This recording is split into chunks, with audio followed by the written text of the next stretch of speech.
it's your friend Riley from Los Angeles.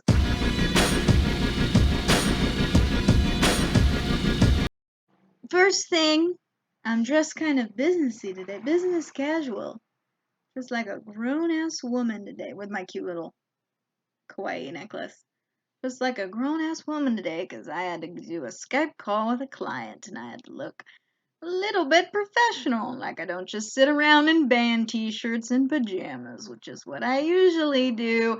I still wear leggings though because I am not about to sacrifice my a comfy butt. I don't know. It's Skype. It's fun. All I gotta do is make sure my shoulders are presentable. Like I'm so short. Like it's not even like I need to be like presentable from the waist up. Like my shoulders just have to look like they know what they're doing. So okay, I just need like this cutout from a bunch of blazers, and I'll just throw that on whatever I'm wearing, and it'll be fine. I like wearing leggings because I always put them on. They just represent optimism to me, and here's why. I put them on in the morning, and I say, this will be convenient for when I do yoga later. And then I don't do the yoga. I probably don't do the yoga, but I could, and I could do it very conveniently, and I intend to. And if there's anything that I have learned from listening to a couple of yoga things, it's important to set intentions for yourself. As you'll remember from part 1, and if you didn't watch part 1, you should go watch that first so you have some context, although I don't know how necessary it is. All you need to know is that I was visiting Minsk in Belarus, which is situated neatly between Poland and Russia, and it's where my boyfriend's family lives. So I was gonna go meet them, which was really cool. It was a really cool opportunity that we got to go and see them. But when we got there, we'd been told by his dad that we were going to get to stay in an apartment that he wasn't using. I don't know, I guess the guy has 2 apartments. That's what we were told. Instead, I got bamboozled into staying with his dad and like his whole family. So that's where we were at. We woke up on the first morning of our trip and we were gonna go have brunch with Genna's grandparents. I was super excited because I like listening to old people talk about their lives. I know we're real mad at the boomers right now because their voting record and just general disregard for what we're gonna have to deal with when they're gone, environmentally and fiscally and such. But I really like listening to old people's stories. Like you just when you've had 60, 70, 80 years to just gather events and other people and just story after story. It's really interesting to hear what people have been through and what they've seen. Especially, I was very much excited because I'm very interested in the history of the Soviet Union and how that all went down.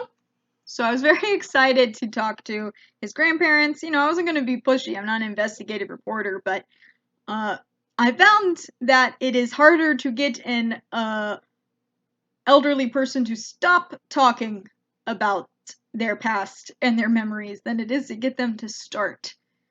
So I was very excited to hear what they had to say and hear their stories and get to know them. Like, it's my boyfriend's family. Like, I felt really lucky that I got to go meet them. But one thing I did not expect from brunch definitely happened. His grandmother drank me under the table. This came about at the start of brunch. Everybody got their like little glass of wine. It was like this big, right? Just like a little whoop of wine. I was like, okay, that's doable. I can manage a couple of those on a Saturday morning at 10 a.m. That's like normal brunch stuff. That's fine. I'm an adult. I got this. And then, we started the meal and somebody did a toast. And, I downed my drink like everybody else did during the toast. And then we all got more wine in the thing. And I was like, okay, I got this. I am blending with the locals. And then somebody else did a toast a couple of minutes later. And I leaned on my way, and then I was like, okay, guess we're doing another one, or I misunderstood what was happening with the first one, or, I don't understand what's happening, but here we go. Now another one, I got more wine. At this point, I've had like 5 of the little guys, because anytime that it got like remotely down, like somebody would fill it up like magic. But then a little while later, not that much longer later, somebody else does a toast, and everybody drinks. And I'm like, oh no, at this pace, I'm gonna be in trouble. I turn to my boyfriend, I'm like, I thought we already did the toast. What's happening now? And he's like, oh, it's just more toasts. And I'm like, I don't understand. We did the toast at the front of the meal. And he's like, that's not how it works in Russia. Or like in Russian culture, you can just do the toast multiple times and whenever. And I'm like, that's not how a toast works. I'm like, this is anarchy. I am going to get hammered just from respectfully finishing my drink. Because if I didn't finish the drink, Grandma noticed and would, tell my boyfriend to tell me to finish drinking. She pretty much immediately was like, this poor child who doesn't even know Russian. I know a little bit. I know a very basic amount of Russian. As I've said before, I know enough to embarrass myself. I don't even know enough to be dangerous. I just know enough to look stupid. But she very quickly was like, oh, this poor child, and, was ready to take me under her wing. But I was getting into a place just from the toast. I wasn't drinking the wine except for when a toast happened, because I was like, I need to save my strength. And there was so much food. I always thought that my family was big on food. My family always made copious amounts of food, and it was so important to sit and eat. And it was always like, did you finish your food? Did you finish your food? Did you finish? And then, like, even if you finish your dinner, there was still like a ton of dessert. There was like you could have a brownie and a piece of pie, and my grandpa would make a whole pie just for me. Love my grandpa. But I had not been prepared. Like, this brunch it looked like a lot of finger foods. And it was just like little, like a little sliver of cheese, but if you eat 10,000 little pieces of meat and hors d'oeuvre looking things, you get full. And it starts to hurt. And I'm like, I am drunk and I'm so full. And and a Russian grandmother will not take no for an answer when it comes to food. If your plate is empty, you need more food. If you try to say, no, thank you, I am full, they're like, no, you're not. You are not full. You are a child, and you do not know when you are full. Here is more meats and cheeses, and pastries, and glorious things that I no longer had any room for. I'm like shoving them in. By the end of this brunch, I was in a state. I'm just like, I'm like, I can't even respond to people, which was good because I didn't know the language anyway. But my boyfriend would translate, and I'd just be like, yep, no. But finally, the food and the libations stopped. And I felt like such a scrub. I was like, if I was a freshman trying to pledge at a sorority, I just got outdrank hard by the seniors, and I am not getting in. Like, I was like, I cannot keep up with this lifestyle. The lifestyle of a Russian grandmother. I am not tough enough. Which should not have been a surprise to me. But everybody started cleaning up, and I could not move from the couch, so I just sat there. And then my boyfriend's grandpa comes. Everybody else was cleaning up, but my boyfriend's grandpa comes running up, and he's so excited. And he's got a piece of paper, and it turns out he's been studying English. He's been practicing, and he was so excited because here's the chance. When's he gonna get this chance again? Like, not a lot of people in Belarus spoke any English.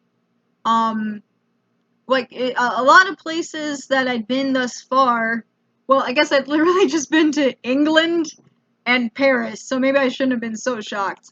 But, a lot of places in Western or Central Europe, like English is, one of the, if they have the primary language and then if they're going to write it in another language, they put English under it. But in Belarus, like it's not even on the radar, which was super interesting. To just have to figure out how to kind of navigate without any verbal cue from anybody. Um, so I was glad I had my boyfriend. Otherwise, I would have been up a creek without a paddle. I'm a great traveler, so prepared. But his grandpa was so excited because here's an English speaker he can attempt to communicate with and practice his language. So he pulls out his piece of paper. He's got the phrases written down so he can practice, but he's been practicing saying them out loud. And the first question he asks me is, "What do you think of President Trump?" So Grandpa's starting with the hard-hitting questions. He's just jumping right in, and like I said, I know a little bit of Russian, so my goal was to answer his questions in Russian. That he would say things to me in English, and I would try to respond in Russian. I don't have a whole lot of Russian, so getting into the politics seemed like a challenge, but then I realized I had enough Russian for this sentence. President Trump doesn't like women, so I don't like him. And it was great because Genna's grandpa just went, mm-hmm. Yeah, like totally made sense to him. He was like, I'm not going to argue with you on that. I'm not going to argue with you like on the first part of that statement that he doesn't like women, and I'm not going to argue with you. That's a perfectly good reason for you not to like him. And I was like, well, this conversation's going great. So then we just, talked a little bit about like, what did I study in school? And I asked him a couple of questions in Russian, and it was very cute. And then finally we were ready to leave. After I had my little political discussion with my boyfriend's grandfather, I got up, kind of drunkenly shuffled away. Like I said, his grandma was just like this poor impoverished child, knows barely any Russian. She's been so uneducated. She just grabs me. She had no problem manhandling me, which I was fine with because she's like 4'10" and very nice. And I appreciated her guidance because I have my social anxiety gets me to where I feel like I can't move, right? I'm like, I don't know what to do. And like, especially if I don't know the language, I'm like, I really don't know what to do and I can't ask anybody. So she must have sensed that and then kindly directed me. So she grabbed me by the shoulders and she, scooted me towards the front door and she turns me around and looks at me and she goes, Das Vidania. And I'm like, I know Das Vidania. Anybody who's seen a movie from the 80s, because all the villains were Russian, knows Das Vidania. But it was very nice, and I said Das Vidania, and I said thank you, which I think I found this out after the trip, that I was using the wrong form of thank you the entire time. Wish someone had told me that, but I still said thank you. And nobody called me on it, and she gave me a hug, and with a little bit of a skirmish with the cat that they had, which hates everyone and everything, this cat, like, and they put it in the bathroom too, so if you tried to go to the bathroom, you would open the door, and the cat would be like, and you'd be like, oh god, okay, I don't have to go to the bathroom anymore. Thanks to your cat. And then you just go on with your day, because you were not about to fight that cat for its territory. But yeah, she said goodbye and we walked out. And then me and my boyfriend kind of drunkenly waddled. Public transit is very well organized in Belarus and Minsk. That's a thing that I'll say. They really got that shit down. Very easy to navigate. The timetables made sense. I mean, I'm just saying. Some places are really good at certain things, and I think the Soviets have us beat for buses and train schedules. Do I get put on some kind of list if I say the Soviets beat us at something? Probably not. Is that still the list? Like, am I gonna get in trouble? I don't know. I guess there's not Soviets anymore. The buses are nice.